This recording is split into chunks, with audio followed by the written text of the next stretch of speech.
Three, two, one.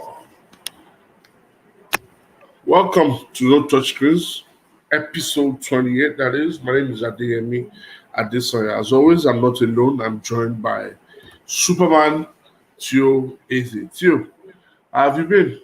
Yeah, okay. We have to say okay. It's been quite a break for us, Yeah, we had to take a for short various break. reasons. Yeah. It's not been the best of times to our home country, Nigeria, and all sort of incidents and issues from various quarters. It was almost like a surge of bad news everywhere and nowhere, and nothing good seemed to be happening around, Yeah. unfortunately. But things are no, well, I don't know whether it's right to say They're it's not getting getting normal. better. They're It can't getting be worse. getting any better or anything, particularly for those families that have lost a lot of Yeah. people and or even lost anyone at all. I mean, who wants to? So it's been really difficult, and everywhere you go, every setting you go to, you hear all these bad news around you, and you can take a turn on someone. But it's good to be back and to discuss what we would rather be discussing. I mean, something more interesting than the obvious. Oh, yes. So, like Tio said, our condolences to those that have lost loved ones, family, friends, associates, and also those who lost valuables, property, and what have you in the mayhem that ensued after. And it just shows you that change is a long, hard road. And for us to get a semblance of normalcy and sanity in Nigeria, there are certain bumpy roads or Right. bumpy terrains that we might have to trod before we can make headway. But then, as they always say, the show must go on. So first and foremost, our first topic of discussion has to do with how strange the European football season has been so far. First and foremost, in England, yesterday Southampton became got to top of the league for the first time since 1988. First time in Premier League history for them. They are top of the league. At some point in Syria, a certain team that wears green and black, Sassuolo, top of the league. Yesterday they drew nil-nil yesterday to Udinese. So, And they would have and gone so top exactly and they would have gone if the top result was again, any different. Yeah. so that's another strange one. In Spain, a certain Basque club, Real Sociedad, who a lot of punters have sent huge courses to because of their performance in the Europa League on Thursday. I thought At they top of won the the game, league, Yemi. they won, but they won 1-0. Oh, okay. You guys were hoping for more. We're hoping for goals now. They've been scoring a lot of goals of late, and the team they played with, Azek Akma, also have also been scoring a lot of goals of late. Goals. So we expected goals. So I particularly sent a few courses their way. The people don't want anything in their history. So they came close to winning La Liga, I think twice, and they lost out on the final day. So shall it be for them. So Uh. Sociedad No, be that tell you make you go better. Sociedad top of La Liga. At some point, RB Leipzig were top in Bundesliga, but that's not too strange. They've been Yep. top a few times in the Bundesliga. In France, Runs were top at the point, but normal shares is PSG are back at the top. So, what can we ascribe the strange nature of this season to? Even though we are 7, 8, 9 games into the season, what can we ascribe the strange nature of the season to? Yeah, I think you've added a point that is vital, which is what makes it not so strange after all is the fact that is we are on the average 7 games into the season. So if you go back several seasons ago or every season of the past 10 years, by game 7, 8, the table can look as strange as it is currently with an AC Milan being top of the Serie A. Sassuolo being the team that looks like that they won't compete with Milan of all people to win the league. Southampton topping the Premier League has been Aston Villa has looked like the best team for some time before the last 2 game weeks. Leeds, all of those kind of teams, so those names, yeah. So, but the fact is that you've added the key pointer, which is the fact that we're only 7 games into the 38 game marathon for those that have the 20-man leagues, as well as the top 4 leagues, or is it top or 4 of the top 5 rather, because Bundesliga is still 18. So that's the real deal, and that's what I would personally ascribe what is happening primarily to, is the fact that we're still 7 games into the season. And the other thing that is closely related to that is the strange preseason, and that's what I consider strange, not the table toppers at this time of the season, but the preseason that these teams have had to manage, I would say, due to time, due to how last season went, and due to that loyalty break for COVID-related restrictions and all of that. So I think that's what is really the main drag here. The big teams had to play into just 3-4 weeks before this current season was coming on. So you have teams who haven't had any preseason at all. Many people played less than a game. I think Inter played maybe just one preseason game. And I think that's mostly the norm for many of the teams, apart from a few who didn't participate deep into the last European campaign and had to start their preseason a lot earlier. And that's why we are seeing people like Man City spending time in the other half of the table before, of course, now that back into the top half. But, they were in the other half for most of the and then their usual goal scoring has not been what we have seen this season, because that's coming to create chances. And also that's also partly, if not majorly, because they are lacking the placement for Kun Aguero and the other man there who they could rely on as the point man. Jesus has also been out for most of the season. So I think this, if you move to the other leagues, Liga, we know how Barcelona and all sorts of terrible things happening there internally too, outside the factor that they played deep into the last European season. That's reaching semi-finals before what happened against Bayern happened.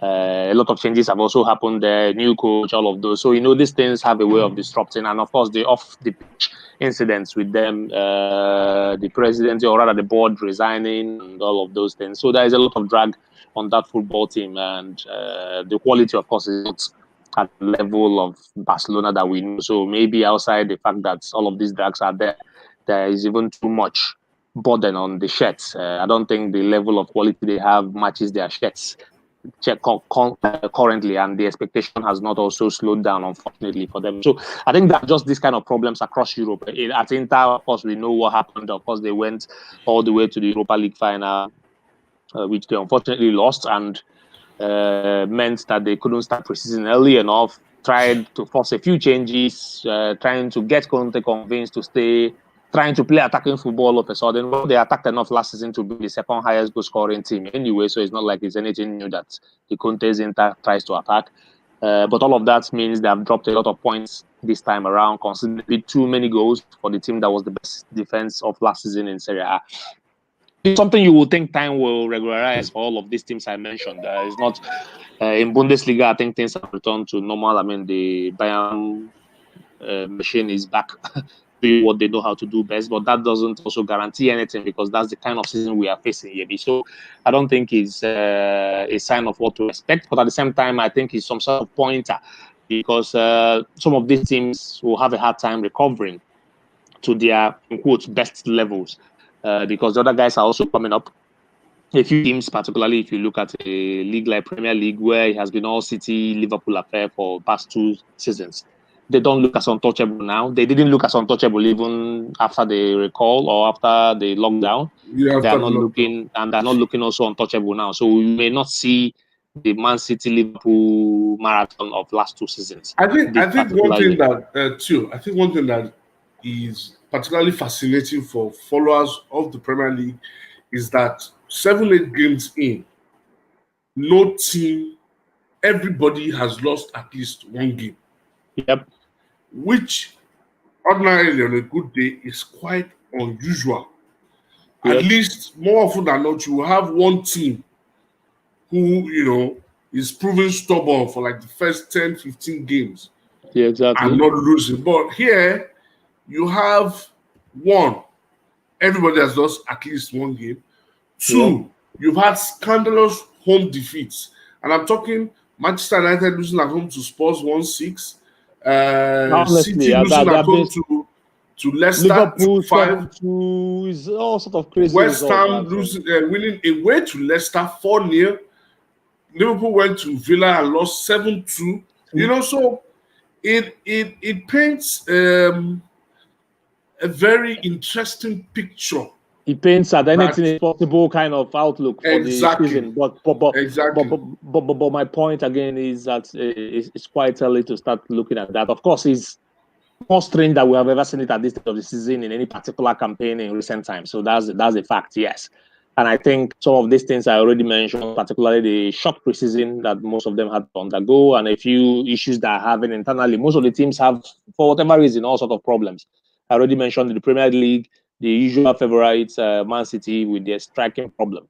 They've had to use Sterling and even the young Delap as the point man for some parts of their key games, actually, so far in the season. Liverpool, of course, are going to have to do without their main defender, that's Van Dijk, and everybody doesn't look, even while he was there before now, he was there on this in the Southampton game anyway.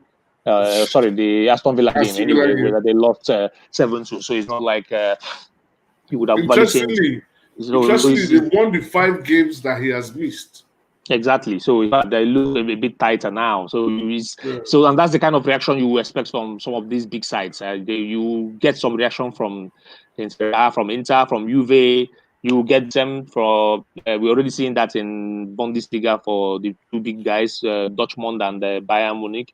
In Ligue 1, we're already seeing some comeback of some sort for Lyon and PSG. Of course, is trying to also get back to the ways. And in England, I think Man City, Liverpool are trying to get their groove back, and things will return to fairly normal. But at the same time, in Premier League in particular, is looking at that kind of season where anything can happen. Going by what we have seen in the most of the first 7 games, it looks like it, but sustaining it over a 38-game period is entirely different matter. It's 31 games extra additional to go for most of the teams, and that's 93 points available for grabs. So I think within such a long spell is difficult for some of the strange things we've seen to sustain. Yeah, but at the same time, you look at the fact that with those 31 games left, like you've had Champions League games every week now. Honestly, so exactly, I failed to mention that as part of the things contributing to some of the strange results we are seeing. Nobody is used to this level of back-to-back, and these guys are coming off very short preseason. So the injuries are yet to even come in. I mean, thick and fast, and we will see a lot more of that. Then don't forget the COVID-related issues. So you have a COVID-positive player, and the person will have to miss the games. People like Lazio in Serie A sprained that their top striker really has had to miss some key games. He's probably also going to miss their encounter with Juve this weekend. I think he's been passed. His result came back negative. Oh, great! Because I was wondering how they were going to do it. I was surprised they managed to get something at St. Petersburg against Zenit in midweek. Yes, so without him, and it's not like they're even playing very well currently. So there's this problem. Too many factors in play this time. But whether this factor will be enough to derail the season for the usual names, I will still say it remains to be seen, because it's not even. We are already going to Game 7, and some of the things are correcting. Aston Villa is looking like it, and I think Southampton will also look more like it soon enough. So don't worry about them being top. I mean, it's just if the rest of the teams have not even played, and when they do, you will see them also. It creates a feel-good factor across the for the neutrals. For neutrals, for supporters of this team, that at least at some point they were able to ruffle the feathers of the big guys. So I think that is the dream. And truly, people were dreaming so big. People were dreaming so big. I saw the Photoshop of Dominic Calvert-Lewin hold the Premier League title by Everton fans. So people are already dreaming. So it's that kind of season, really. But it's tough to say that. Going by the tradition and how I have seen things go normally, you would expect things to correct. But this is a very not normal season. And so we have to still wait and see, let the games get in a bit, and we will see how things stabilize. You can't rule out I don't regard Southampton that highly. I don't think I don't expect them to finish ahead of Everton, for instance, and maybe even Leeds.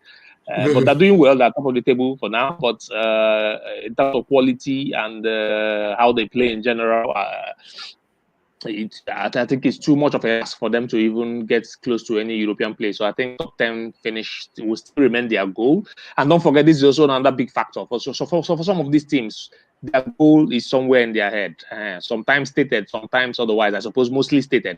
So some of these teams also know what they truly target to achieve. So if they are around that later in the season, they'll probably say, okay, enter the holiday mood, as they say. So, so that's another factor that will also play out for some of these things as the season progresses, Jamie. All right. So talking about the Premier League, we move into a team that have won a lot of hearts over the last 3 seasons since they got promotion, and that's Wolves. Wolverhampton Wanderers under Nuno Espirito Santo. They have continued to evolve over the last 3 seasons. One thing has been constant, and that is Raúl Jimenez. And then they've also shown us that there's probably life after Diogo Jota, who's left for Liverpool and already firing on all cylinders at Liverpool. But one thing is interesting, and it has to be the evolution of their tactics. They do play 3 at the back. What interests me is the way the personnel in the 3-man defense and their wing backs, interpret the tactical expectations of Nuno Espirito Santo. And they've shown that despite the, how do I put it now, the departure of certain players, they're able to adapt easily. So I'm giving examples like Matt Doherty left for Spurs. They plugged that hole with an experienced replacement in Semedo from Barcelona. I'd say a superior player. Yeah. Let's say better. And I think that's a big factor that we are forgetting.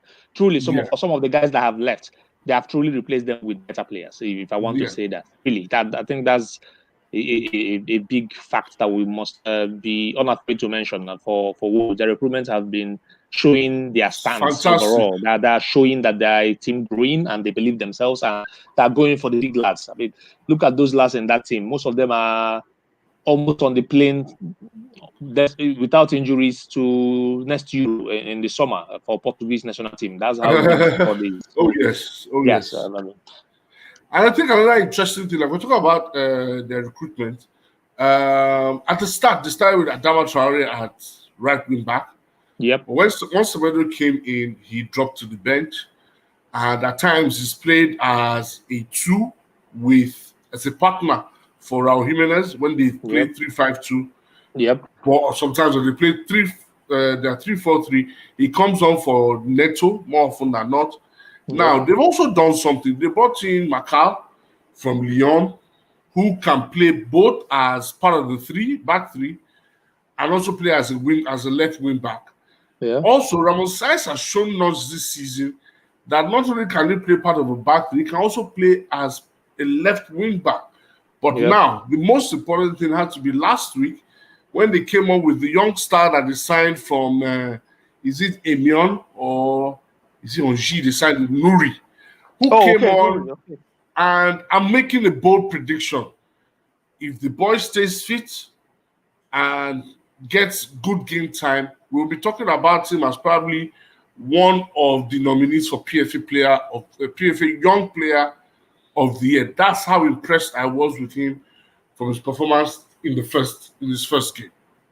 He's an exciting player to watch, Amy, and something that they seem to be lacking because some of the things they've suffered in recent seasons that made them look like or make their progress not so noticeable is the fact that they became some sort of predictable in how they play. I mean, despite the tactical diversity, as it were. Of course, the static thing remains that they prefer to play with 3 at the back. In midfield, they go for some sort of control, but at the same time defensive by playing Moutinho and Ruben Neves. Yes, both comfortable on the ball, but then sitting deep, almost against everyone, including those that you expect them to dominate. So more about that close control for the two. And then they have the hard-working wing backs. That's usually what they went for. That's Johnny when he returns back fit, if he will be able to get his place from Nori, as the lad you mentioned. And now at the right wing back, they have had to want Doherty and brought in a superior player, as already mentioned, in Semedo. So overall, we will say that the shifting in quality. If you look at some of the key stats organizations like Who Scored, who I like to quote their reference their statistics because I think I like some of the things they mention in terms of some of the attributes of these players and some of the measures that they use. So if you look at that for Wolves, you will realize that the two new incoming players in the wing back positions have been their best performers. They are the highest rated players in Wolves currently in the current season. So that tells you the impact and the quality of the replacement they've had. That's without forgetting the fact that the left wing back, the Al Nori you mentioned, has only played just one game, but his average rating, of course, over just a single game has been better than every other person. Only second, or rather, next person in line is Semedo, who is actually still some distance away. So that's the level of impact these two really good introductions have been for Wolves. And I believe they will give them some of the tactical flexibility that Espirito Santo will probably hope for. In terms of how they progress their play into attacking positions, before now it was more of almost a counter-attacking setup in general. Their two wing backs are more people who naturally beat their man. It's all about the pace, dash into positions when they can, sit deep, and then try to look for the space when you get the ball and try to cause the damage and then retain those positions. And I think that's part of why their usual man, Adama Traore, is struggling for game time now, because the new lads, the Portuguese Pedro Neto and Daniel Podence, have brought in some sort of flexibility. They're almost like inverted wingers of some sort and not natural wingers. So they play close enough, like supporting strikers, close to Raul Jimenez, the main striker. And at the same time, they drop into the midfield to become some sort of attacking midfielders when they're off the ball or when they try to help the two natural midfielders retain the ball. So making it almost like a block of four in that middle, and Jimenez on his own, then with the two wing backs on their own. So that's where the flexibility, I believe, is now coming in. Is this season I'm seeing, particularly with the new players they've brought in, these are players that have allowed them to evolve from being a team who sets up to try to hit you on the counter, or at some point last season relying on the pace of Adama to beat his man and get the ball to Jimenez. They're evolving from that to a team that is looking more complete, that is now more able to handle play even when against a team who will prefer to sit deep on their own. So I like the look of these Wolves. And if you're looking at consistency and something of the Cinderella stories around the Premier League this season with Everton, Southampton, Leeds, and all of that, look at Wolves more critically. They're a team that I am more comfortable pointing a finger at and saying this is a true challenger for not the Premier League, not I think that would be too soon to call. They don't score enough to get into that picture, but at least they are firmly into the discussions for the Champions League places, in my opinion. It's interesting that you mentioned the fact that they don't score enough. Up until last week, their game last week, where they scored in the first half, Wolves had gone 22 games out of 28, failing to score in the first half. So that's their big undoing. They don't score enough. They don't score enough. They don't really score enough. But they will. I think with the lads that they have, as I mentioned, they will get more patient. Before now, they are not a team that is very patient because they get the many chances anyway. So they relied on the clinical finisher that they have, the reliable Raul Jimenez, for the chances that they get to him, mostly from Adama Traore beating his man and sweeping the ball back into position and all of that. I think they are getting now better balance, such that with Podence, who is quite comfortable with the ball, who can drop deep and play like a number 10, also join the attack and play like a supporting striker, and even drift wide when he allows. Similar thing from the other side with Pedro Neto. These guys will help them in their attacking phase. And two wing back, as I said, I won't be comfortable saying Johnny is inferior to Nori, but the qualities the young man has, how comfortable he is with the ball, how offensive he is in his play, the crosses he's able to bring in. Box. and his ability to get into the box into goal scoring positions too, as we saw in that only game we saw last time. For those that have watched him in Ligue 1 and with Angers, you will see that this is a team that can get better, particularly with the goal scoring. The defensive phase is something that are fairly comfortable with, so it's just the goal scoring that they need to score, particularly having more options than the Route 1 football that they play with Adama, sweeping the ball, beating the man, and getting the ball to Raul Jimenez. Now they will have some variety, and I think that will make them even a very dangerous side. Watch out for Wolves, I to say, in terms of Champions League position. Nothing will surprise me about them being in the top four, and it will be about the Cinderella stories of the season. It will be about a team that has progressed, grown enough, matured in stature, and brought in players to improve the overall roster. All right, it's interesting you mentioned the Champions League. Let's talk about Champions League and Europa League right now. 3 games in. Any surprises? Let's start with the Champions League. Any surprises in the Champions League? Which team has surprised and which one has disappointed you? Surprise. Who has been big surprise? Who has played too well in the Champions League? It's been such a so-so season. Nothing to clap for. I mean, if you watch most of the games, of course, it's still early days to call, and that's one funny thing about the Champions League. It is rare in recent years for a team who comes in as the overwhelming favorite like Bayern is to go all the way to win the Champions League. It mostly happens when any strange team comes to pick form around January, February of the next year. That's typically the person that goes on all the way to win the Champions League. So I don't want what Bayern, both their quality and their play, to blind me from the fact that this has been the trend in a very long time. That's the truth. But on paper, if you want to pick a name, Bayern look like they are too good for everyone. That even on their bad days, if they fail, look at the other game, it was 2-2 around the 80th minute, and they weren't having the best of games. And Lokomotiv Moscow were actually pushing them so much, looking like the team that could go ahead to win it. But then that their quality told, and that's how good this Bayern is. So if you want to pick a team to say which team has been dominant, it's Bayern. I mean, they've continued from where they stopped from last season, and clearly so. I mean, the way they dismantled Atleti on match day 1. Not many teams can put 4 against Atleti, giving them no sniff at all whatsoever at tried anything to hurt them as a team. And this is a team that is also still recovering some players. The speedboats, the wing back, or rather the full back, the Canadian, Alphonso Davies have barely got a lot of opportunity this season because of injury. And then Lucas Hernandez have somehow recovered. Finally, repaying the money small. Exactly. So that's the word. He's trying to pay back his big transfer fee. So that's how solid this Bayern is. But at the same time, I won't say that definitely going to sweep everyone away all through, because the trend in this Champions League for 10, 15 seasons now has been that some strange team picks form around, say, January, February, and then they go on to win it. And that's the nature of the competition. So I think that will still end so. But if a team has disappointed me badly, to have to be PSG, I thought that they've recovered the hoodoo of the Champions League and that hiding place and the insults they've endured across Europe for being an underachiever in the Champions League, despite spending all the money and having two players that people regard as 2 of the top 5 footballers in the world. That's in Neymar and Mbappe. I thought they've actually grown in stature to be able to handle big occasions, particularly because playing against Man U, as while it is just group stage, it's still one of those games that you consider big enough that you want the big players to come and show why they are big players, and they haven't managed to do that. Strangely, Man U got one over them. And at the same time, Man U disappointed themselves by trying to complicate the good works they did in those first 2 games against those first 2 teams. Oh, yeah.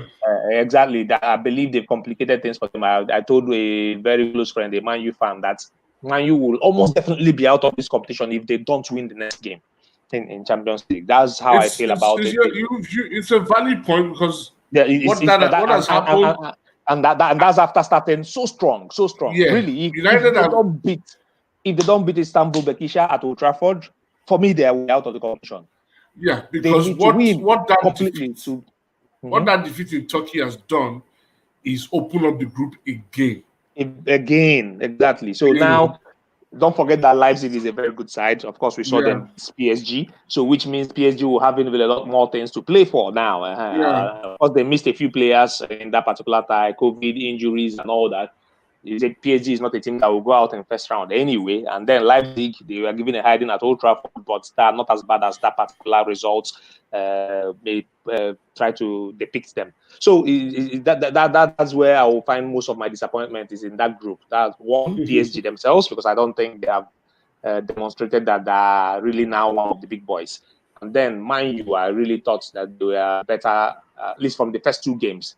And nothing should have made them lose in the manner they did. I mean, against a team who were missing their top striker, had to call in a player who barely gets a chance in Dembaba, and he had all the freedom in the world to run from his own half to go and score against Man U. It was an embarrassing. Don't remind me. It was really an embarrassing show from the lads from Old Trafford, and really that has put them in real difficulty, because I believe now that the next game is a do or die affair, is a must win, because if they fail to win that, after that they will be playing PSG. I don't think they will. PSG will, of course, now have to make some announcement against them, and I think they will, and I don't see why they wouldn't.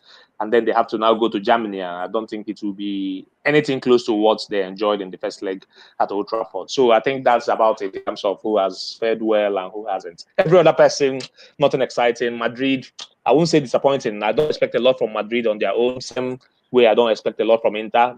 Despite this, I expect the two of them to qualify. I expect the two of them to qualify from the group. You I think I really do expect the two of them to qualify. No gaps. It's 3 points gap. It's 3 points gap, actually. If you have looked at the table, 3 points. 3 points is the gap for the. It's going to be hard for Inter to qualify from that group too. I don't see why. I don't see the complication one bit. I really struggle to see the complication. Now, where it will become complicated is if Inter fails to beat Madrid in the next game. I don't see also why they can't. Exactly. And I don't also see why they can't, because I saw the first game. The result could have also gone anyway. Nobody was overly dominant. After this season, whatever happens in the Champions League to Inter, and whatever happens to whether Inter drops into the Europa or whatever, will raise a lot of questions about the time-honored conversation on Conte and his approach to playing in Europe and how to handle European games. That conversation will come up again. And whether you like it or not, Conte is gradually dividing the Inter fan base today. I follow a lot of you Inter fans, and I have others that you probably don't know, and I can hear dissenting voices, but that's a topic for another day. Right. I have to say that in the Europa League, a few surprises here and there.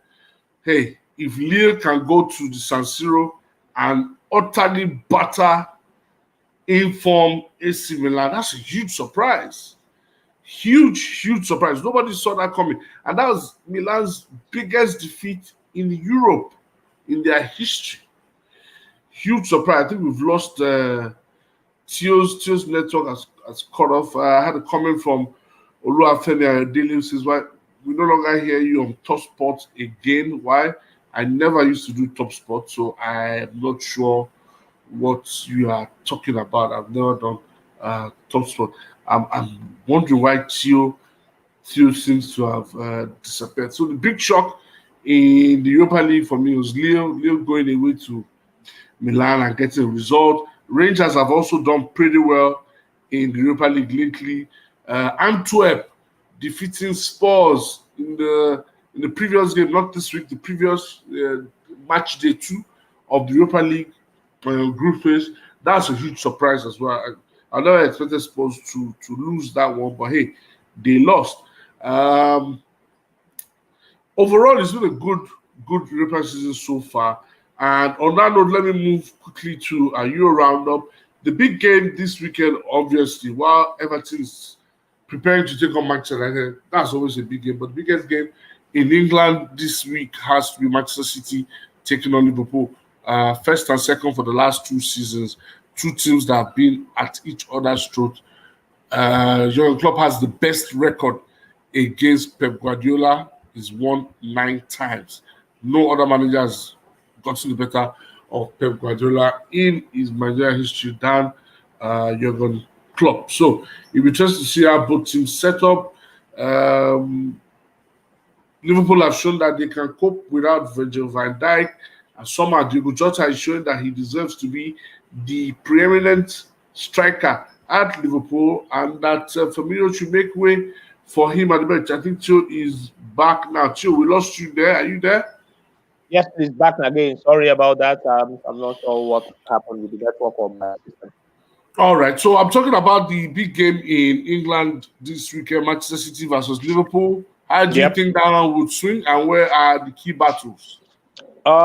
Key battle is trying to keep City from keeping the ball, passing the ball. That's what they will attempt to do. It's their own form of defensive football these days, trying to manage, one, their energy levels, two, the fact that they are not creating as many chances as they used to in the past 3 seasons, or have the man to convert, as Kuhn in particular would do. They're lucky this guy is back now, Gabriel Jesus. I don't necessarily expect him to start this one because he's just recovering from some lengthy off period due to injury. But in my view, I think they are favorites for this one. Man City playing at home, the motivation is huge.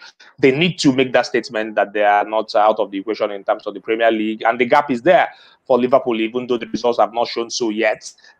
Since they lost their key defender in Van Dijk, they have managed to have even better results without him, but at the same time, I still think that he gives that window of and that air that he has moved that air of invisibility that seem to hover around Liverpool as a team coming into the season, despite how they didn't manage the greatest of results towards the end of last season after the lockdown was lifted. We knew it could be down to motivation, and maybe the start of the season could also point to that a bit. And now that Van Dijk is not there, I don't think it's the same team. And he was there, by the way, when they played against City in that return leg. City dominated, controlled, and won very deservedly. And I don't expect overly different. It may not be similar scoreline, but I expect City to really be very dominant in terms of how they will keep the ball, because that's what they will try to do to ensure that they don't allow the many chances that people like Firmino, the usual guys, Salah or Mane, could use to hurt them. So you expect City to kick the ball really badly in this game, and that's what I expect to see. And I expect City to also go ahead to pick up all 3 points to get back into the discussion of being around there for the Premier League title. Yeah, because I think way too off now, looking like they're out of the picture. Well, it's interesting that Cho is plugging for a Man City win. City are 5 points behind Liverpool. At this point, it will do them a world of good to defeat Liverpool and claw back to within 2 points of Liverpool. For now, Liverpool are the mark that they need to follow and to close on. So let's go to Italy. 2 big games in Italy this weekend, and funny enough, it pits me and Tio together. My side chick, Atalanta, terrible form lately. 1 win in their last 4 matches. They take on Tio's Inter. What can we expect?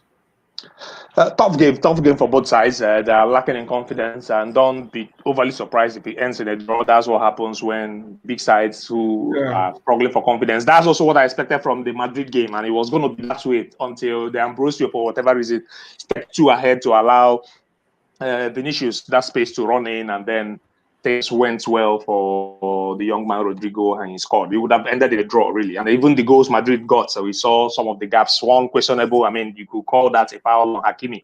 If he's reviewed 5 times, I believe 3 times it will be called a foul on Hakimi.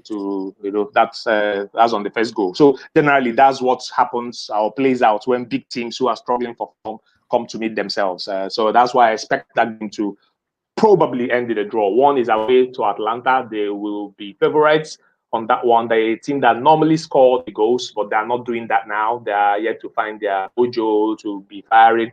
Inter on their own are not exactly the same side without Lukaku, their main man, because that's the guy that holds up play to allow guys running behind. They don't play with. They're almost like the Wolves of old, before some of these exciting lads who could keep the ball better, who could allow them play have that intricate play in more dangerous positions. That's what Wolves have transformed to. But the old Wolves is almost what Conte has built at Inter, an efficient team that tries to just use energy, direct, knows what to do when they get the ball and things like that. And Lukaku is the man most of those goals go through. So without him, it's not exactly the same side. Don't forget Lautaro has not been the man on confidence. He's getting the chances, but he's not scoring goals. I think this is the opportunity for Lautaro to make himself the man. Again, yeah. Yes, it's a different type of striker to Lukaku, but then a lot of responsibility will be on his shoulders at the moment. And then it will be interesting to see who Conte pairs him with, because against Real, it was Perisic. Yeah. Surprisingly, I'll be expecting that. No surprise in that one, though, in that decision. Well, surprise for me, because I wasn't expecting it to be pressure. I was expecting a potential switch in the approach, maybe go 3-4-3 instead of wanting to keep to the 3-5-2. Now, what I'll be expecting for tomorrow will be probably having Alexis Sanchez be the pair with Lautaro Martinez. Why? Because of the pace that offers Inter against that Atalanta back three that we all know will allow you chances and space. They will allow you space for you to run behind them. That's what I think. But I don't earn 12 million euros a year, so Conte knows what best to do. Unfortunately, though, Conte is a man who is fixed on a certain way of play and a certain way of arrangement. He's not very comfortable getting off usual. So I don't expect a lot of surprises in that one. I don't think Alexis is fit enough to start the game. He will probably want him to come off the bench if they need him later in the game, and allow Perisic, who has been working a bit too hard, to be the man to try to push and press Atlanta, at least to force their defenders to go long to help Inter win the ball and not let them play out there at the back. So I won't be surprised it will be practically the same lads that started the other game. Maybe the only change could be to try to rest Barella and play Gagliardini there. He's played a lot of games. Yeah, he has played a bit too many games. He has played a bit too many games, and I think he's telling on the young man. All right, so the second big game is Lazio hosting Juventus, who now have Cristiano Ronaldo back and looking dangerous now with Ronaldo back in the team. What can we expect from Lazio hosting Juventus? Lazio have not been exciting this season for me since the lockdown. In fact, nothing has been overly exciting about Lazio. They've managed their group very well, but then they're actually second favorite in that group. It would have been quite disappointing if they falter through and not qualify for the next round from that group. I think they can get a lot better draw than what they got in that particular group. So, and they have managed it well, particularly winning that big game against Dortmund at home. I think is something that has boosted them in general. The good news, at least, is what we mentioned earlier on in the show. I didn't know that Immobile has passed his test to be able to feature in this particular game. And if that is the case, I think that gives Lazio some chance. With Immobile, the man that has scored 30 season, over 30 goals, one of the key scorers in Serie A, and a player who also enjoys playing these kind of games. Like most of the Lazio lads, particularly Milinkovic-Savic, it's always the big games that, for whatever reason, he wants to come and show himself. He's not a player I consider consistent enough to pay big money for, but in the big game, somehow he manages to get up and be counted. And if those two people come to the party, it might not be very straightforward for Juve, who have not been exciting on their own. They've had to rely on the goals of Morata for some strange reason, and odd reason he has been quite clinical. So it will also be easy for the Lazio to deal with him. And now adding the threat of existing threat of Cristiano Ronaldo, who is now back in contention to, of course, do what he knows how to do best. So it should be an open game. I think there will be goals in this one. The two defenses are not particularly great. Juve need their delete back as soon as possible because he was their best defender last season. Without him, he's not the same defense. They are not relying on on Cellini. I don't think that's the case. I think it's more about delete being the picture now due to his injury. And I know that Pirlo will be eager to have the young man back to strengthen that position for them because Juve is conceding a lot of chances to their opponents. The key mention for me will be in midfield. I don't think Juve's midfield is have managed the season well in general. Bentancur is now looking like their best midfielder, strangely so, and he's not a world beater yet. I mean, he's a comfortable lad.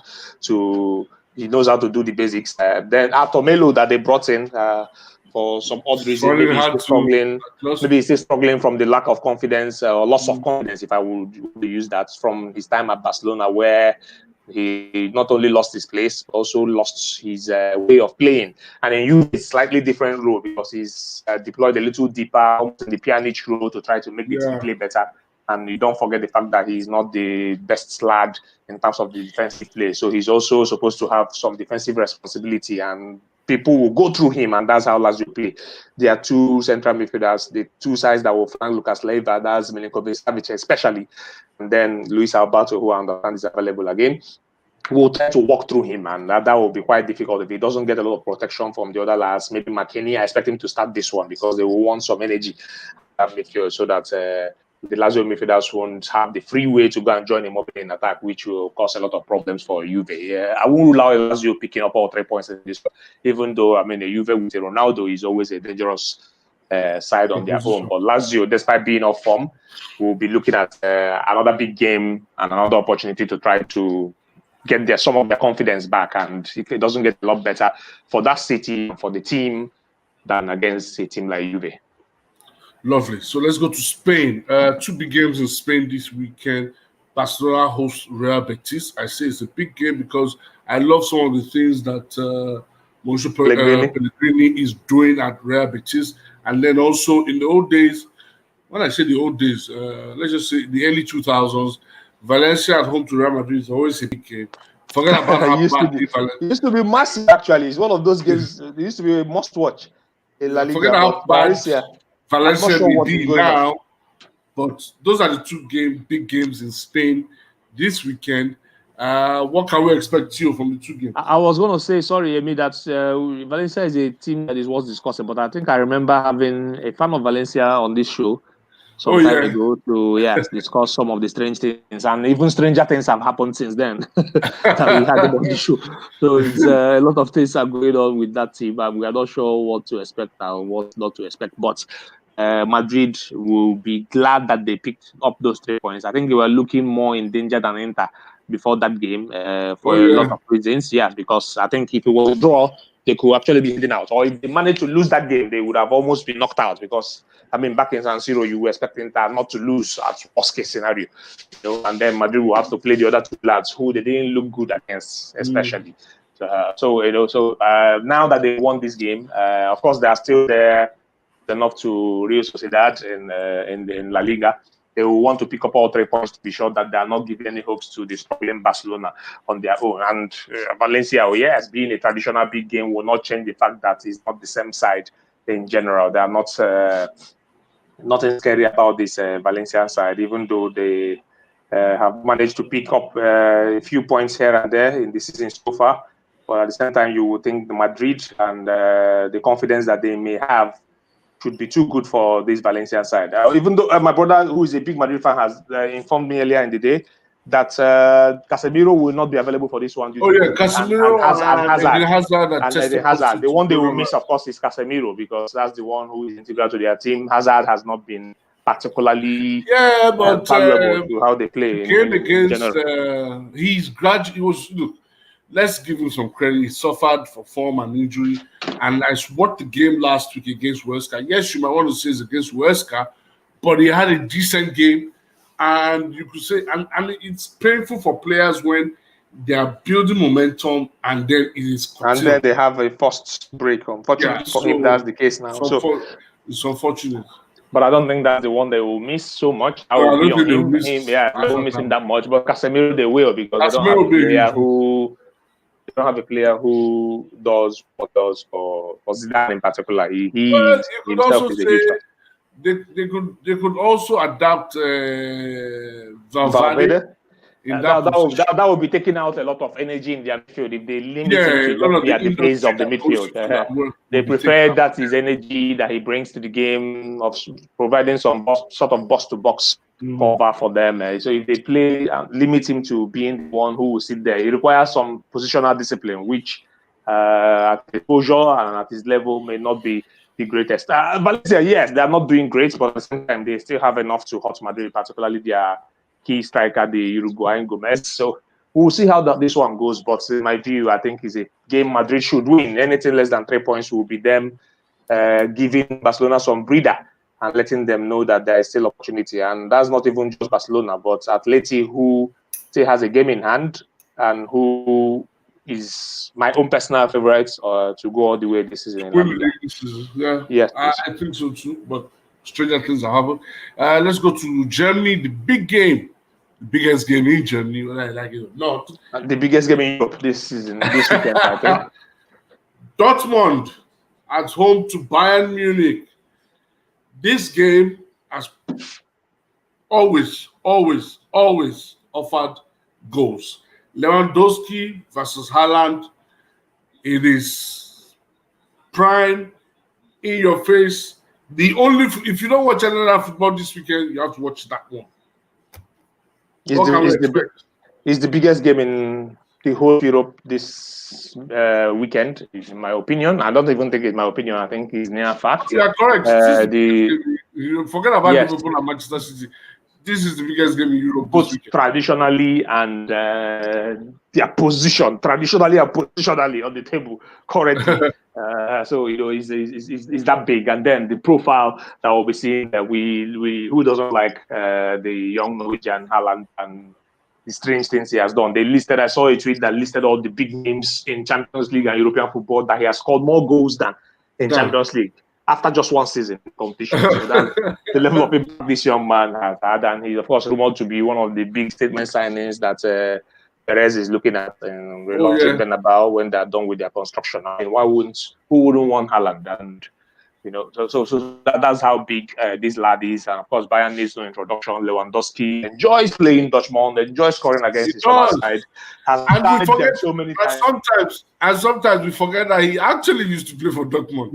Exactly. I mean, he has been a bit too dominant in this game that it makes it difficult to see any other result but a Bayern win. But at the same time, you think Dortmund will have to show themselves and their fans that there is any chance of anybody stopping Bayern. If they fail to win this one, it will be early game, or rather, it will be early in the season. It will be games 8, yes, but at the same time, it will almost be some sort of announcement that we are only as good as number 2. We are done in the league. So if they need to make any statement, it has to be on a game like this. I wouldn't be missing this one for anything. It's such a big game. There are so many exciting positions. Marco Reus is back playing like he's back to his best again. Well, not his best, but at least enough to cause damage to the Bayern side. Lucas Hernandez, you already mentioned him earlier in the show. He's doing well now at left back in Bayern. Alaba, despite his contract problems, is still the main man in central defense. Like nothing happened. And committed. I mean, he's a professional. There is no surprise about that from him. And that's why